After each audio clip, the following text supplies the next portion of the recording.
images de désolation. Ruines, victimes, blessés, déplacés. Arraché ma blouse, mon pantalon, il l'a ouvert violemment. Je me suis échappée, il m'a rattrapée par les pieds.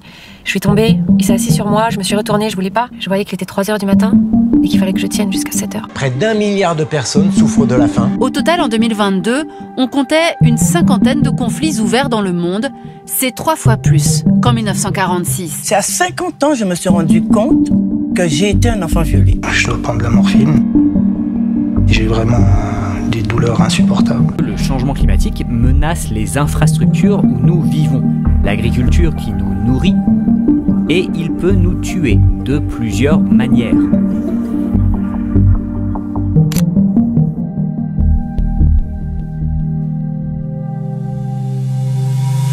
Les troubles sociopolitiques ont augmenté au cours des 20 dernières années. Les manifestations, les conflits armés internationaux et non internationaux, la pauvreté et les inégalités socio-économiques sont devenus notre quotidien.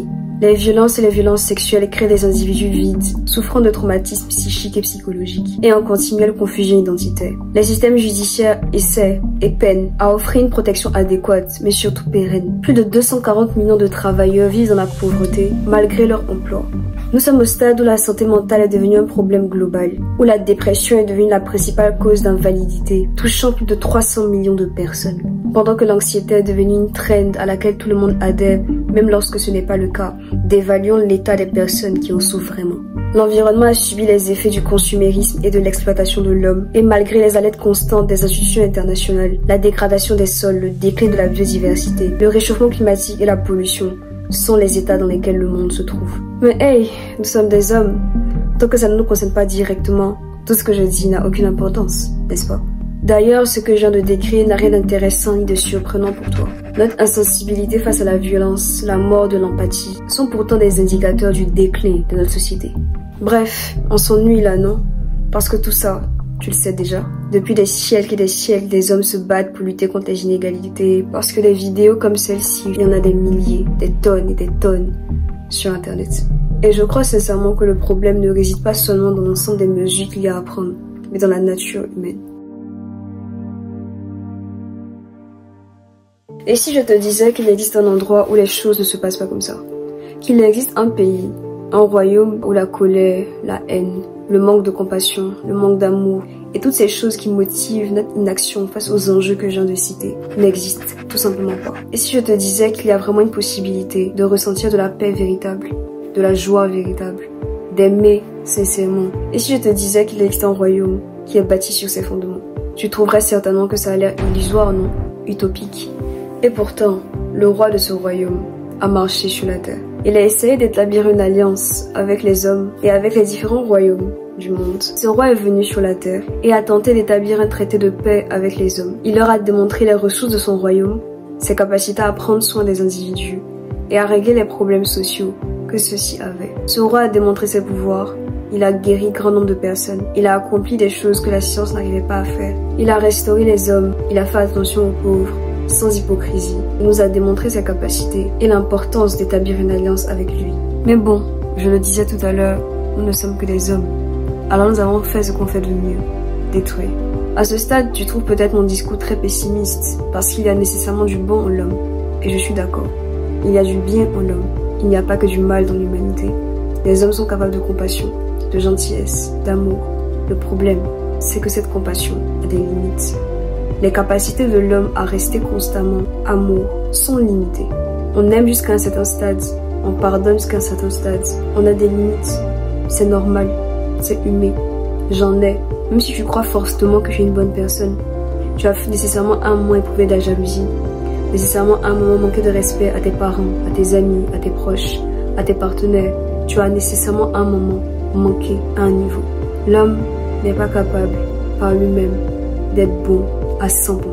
Alors ce roi est venu pour nous montrer qu'il était possible de vivre ce genre de vie, d'aimer à 100%, de gérer la terre avec sagesse, avec amour et avec patience.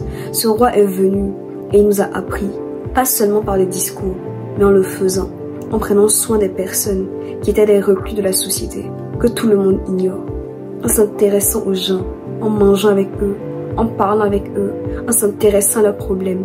Ce roi est venu sur la terre et nous avons essayé de le tuer. D'ailleurs, nous l'avons même tué. Mais si ce roi est aussi exceptionnel que ce que je dis, il ne devrait pas normalement pouvoir être tué par des êtres humains comme nous, n'est-ce pas? Tu as raison, parce que ce roi avait tout prévu. Il avait prévu de mourir. Il s'est volontairement livré, ayant compris que le seul moyen pour sauver l'homme de la destruction, c'était de le transformer de l'intérieur. Les mesures qu'on essaie de prendre pour changer les choses sont toujours externes. Et toutes les fois on a essayé de s'attaquer à l'intérieur de l'homme, par la psychologie, les résultats n'ont pas nécessairement été concluants. Changer la nature humaine est une œuvre extrêmement difficile. Alors ce roi s'est sacrifié, pour qu'au travers de son sacrifice, d'autres personnes puissent comme lui aimer et pardonner. Mais pourquoi est-ce qu'il aurait besoin de mourir, de se sacrifier, pour que nous, on puisse être transformés de notre nature? En quoi sa mort nous change? En quoi la mort d'un roi transforme des choses? Beaucoup de rois sont morts dans l'histoire. Pourquoi est-ce que celui-là changerait quelque chose à l'histoire de l'humanité? Et la réponse, c'est que ce roi n'est pas un roi terrestre. Je suis en train de parler de Jésus-Christ. Je suis en train de parler du royaume des cieux. Peu importe les traités de paix qu'on fera, le monde ne s'en sortira pas si les personnes qui le gouvernent ne sont pas transformées. Remarque bien, plusieurs mesures ont tenté d'être mises en place depuis qu'on s'est rendu compte de la capacité de l'homme à tuer, à haïr, à violer et à faire le mal. Pourtant, les choses ne font que s'empirer. Pour qu'il y ait réellement une transformation dans la façon dont on gère la terre, qu'il n'y ait pas des personnes qui soient obligées de mourir et de se sacrifier sur chaque partie du continent à cause de nos guerres et de nos incapacités à se côtoyer, il faut qu'on change la nature humaine. Si l'homme est capable d'amour véritable envers tout le monde, envers tous ses prochains, il y a des choses qui n'arriveraient juste pas. Il y a des actions qui n'arriveraient juste pas. Parce qu'en regardant l'autre, on ne verrait pas juste un individu qui ne compte pas. On ne verrait pas juste un visage étranger. On se verrait nous-mêmes. Il y a des tueries qui n'allaient pas arriver. Le seul moyen de sauver l'homme, c'est de changer sa nature. Le fait est qu'à l'origine, ce roi dont je parlais avait déjà établi une alliance avec nous. Alliance que nous avons brisée. L'état du monde actuel est la conséquence de la perte du lien que l'homme entretenait avec Dieu. C'est ce que la Bible nous explique. C'est ce que ce livre, qui n'est pas un livre de contes de fées, mais qui est un livre historique et dont les éléments qui y sont racontés sont accurate et sont arrivés dans le temps, nous démontrent. Le seul moyen de sauver l'homme, c'est de se transformer son intérieur. Alors, permets-moi de t'expliquer la solution au chaos actuel dans le monde. Et cette solution, c'est l'évangile. Qu'est-ce que c'est l'évangile? L'évangile, c'est que Jésus-Christ, Dieu, fait homme, est venu sur la terre, s'est sacrifié et est mort, pour qu'au travers de son sacrifice, l'homme soit sauvé. Parce que le péché, c'est la déconnexion de l'homme avec Dieu. Et cette déconnexion nous a chassés de la présence de Dieu et a fait que des accès qu'on avait à lui pour régner avec lui ont été bloqués. Le péché fait que les hommes se haïssent, se détestent et ont envie de se faire du mal. Ce péché qui est en nous crée la mort. Ce péché est comme un vêtement de condamné que nous portons. Et qu'est-ce qu'on fait pour racheter un condamné? Le seul moyen, c'est que quelqu'un d'autre paie le prix de notre mort. C'est que quelqu'un d'autre meure à notre place pour payer le prix de notre rachat. Et c'est ce que Jésus-Christ fait. Jésus-Christ, qui est Dieu, vient sur la terre et meurt et se sacrifie pour nous, pour toi, pour que tu n'aies plus à porter ce vêtement orange de condamné, pour que tu n'aies plus à te sentir mal, à être dans l'anxiété constante, à être dans le manque de paix constant, à être dans un manque de joie, à être entouré, à te sentir quand même seul, à être dans les maladies, dans les violences que tu es en train de subir. Jésus-Christ meurt et représente la clé par laquelle tu as accès à la vie. L'évangile, accepter son sacrifice, accepter son rachat, est le seul moyen pour l'homme d'être sauvé. Je le présente comme la solution au chaos actuel du monde, parce que sans lui, l'homme ne peut pas changer de façon interne, et l'état du monde actuel ne fera que s'empirer, tant qu'on ne régnera pas avec lui. La Bible est la vérité. Jésus-Christ est Dieu. Tu as essayé beaucoup de choses, la drogue, l'alcool, pour te sortir de l'état dans lequel tu es. Pourquoi ne pas essayer Jésus? Pourquoi ne pas aller plus profondément dans les Écritures, dans l'étude de la Bible, que de simplement dire que ce sont des fantaisies alors que tu n'as pas étudié historiquement? L'ensemble des éléments qui sont cités dans la Bible ont un ancrage historique. L'ensemble des livres cités dans la Bible sont issus de recherches archéologiques qui ont démontré, selon la rigueur scientifique de ce domaine, de la véracité, des sources qui fondent la parole.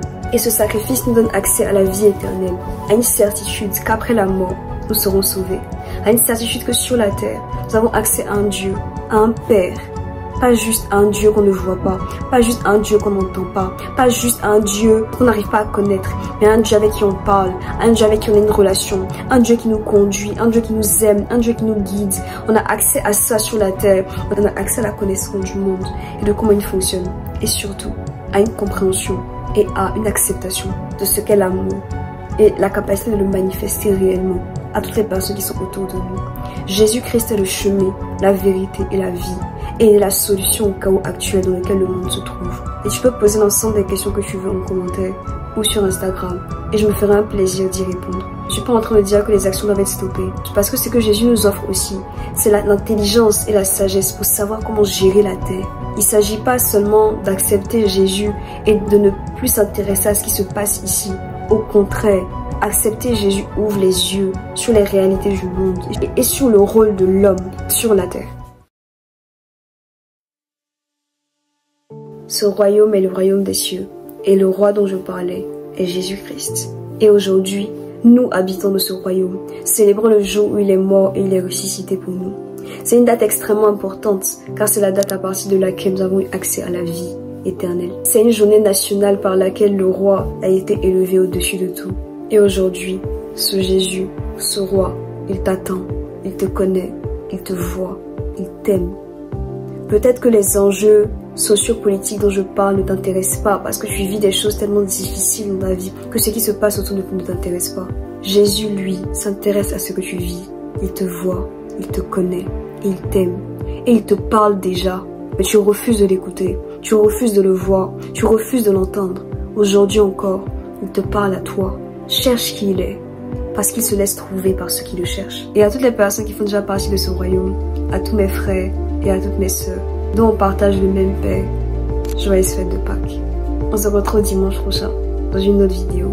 En attendant, que Dieu vous garde, que son sang vous purifie et que vous marchiez toujours dans sa volonté.